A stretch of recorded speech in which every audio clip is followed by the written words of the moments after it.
আমরা 5ই আগস্ট করে দিছি, এখন ওই রাশেদে সে প্রধানমন্ত্রীর সহকারী হয়।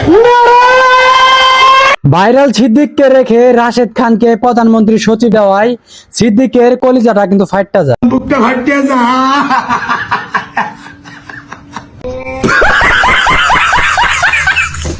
বুকটা ফাইটটা যাবে না কে কোন, কারণ কোন অর্জন ছাড়া, কোন জনপ্রিয়তা ছাড়া শুধু বিএনপি কে তেল মেরে এত বড় একটা পদ পাওয়া দাবি জানাচ্ছেন ভাইরাল সিদ্দিক। এ বিএনপিতে জন্মও নেয় নাই, এর দরদও নাই। বিএনপিতে জন্ম নিয়েছে আমরা। পরিচয় দেওয়ার সময় নাই, তোদের বড় ভাইদের জিগা। কি কোন সিদ্দিক ভাই, আপনি আবার কবে থেকে বিএনপি করেন জানতাম না। আমি তো আজকের বিএনপি না, আমি তো আজকের বিএনপি না।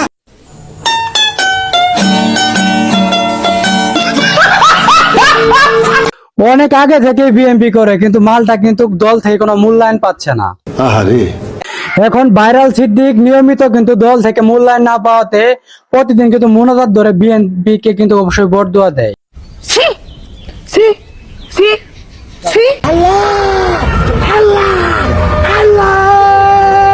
তোমার কাছে করো করো মিনতি।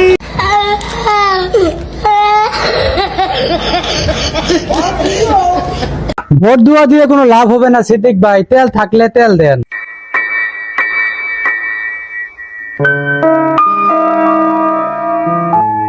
তারেক রহমান, ওরে নেতা রে।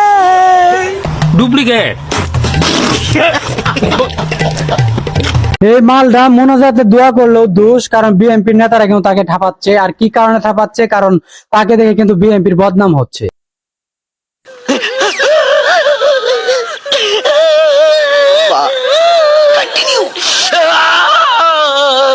তীব্র নিন্দা জানাই। মাথা নষ্ট।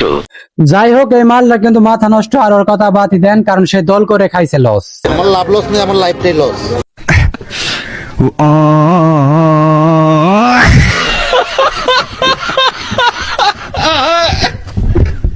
সিদ্দিক লস খেলেও আপনাদের সবাইকে আজকে একটা লাভের বুদ্ধি দিয়ে যায়। সাবস্ক্রাইব করলে পেয়ে যাচ্ছেন এরকম একটা ফোন। হ্যাঁ, থ্যাংক ইউ সো মাচ।